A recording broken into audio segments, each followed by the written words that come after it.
Hello friends, polity revision series को continue करेंगे और हम देखेंगे basic structure of Indian constitution.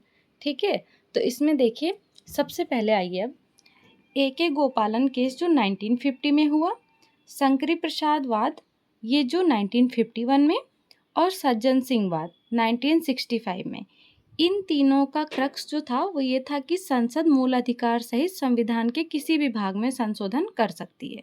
ठीक है, अब आइए आगे बढ़ते हैं। ये देखिए 1967 में जो आया वो गोलकनाथ केस था। इसमें क्या कहा गया कि जो अनुच्छेद 368 है ने संसद को संशोधन की शक्ति प्रदान नहीं की है। ठीक है, संसद कोई संशोधन नहीं कर सकता है। और आगे कहा गया कि संसद द्वारा मूल अधिकारों में संशोधन नहीं किया जा सकता है। ठीक है, इसमें कहा गया कि संविधान के किसी भी भाग में संसद संशोधन कर सकती है।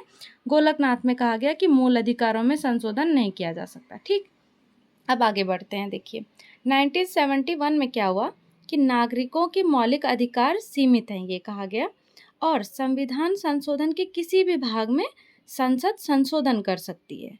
यहाँ सब कहा जा रहा था कि नहीं कर सकती है, इसमें कहा गया कर सकती है तीनों में, इसमें कहा गया नहीं कर सकती संसद। 1971 में फिर से कहा गया कि किया जा सकता है संशोधन।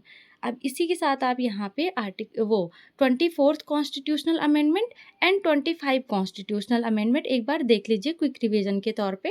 इसमें 24th वाले में कहा गया कि जो संविधान संशोधन है वो आर्टिकल 13 के अधीन विधि नहीं है। ठीक है, इसीलिए संसद संविधान के किसी भी भाग में संशोधन कर सकती है।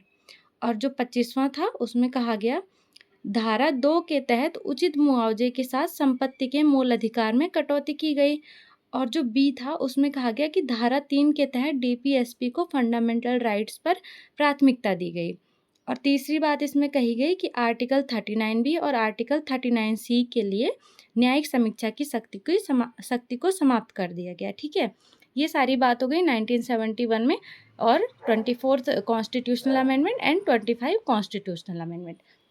अब आइए सबसे मोस्ट इम्पॉर्टेंट जो है वो है 1973 का केशवानंद भारती वाद।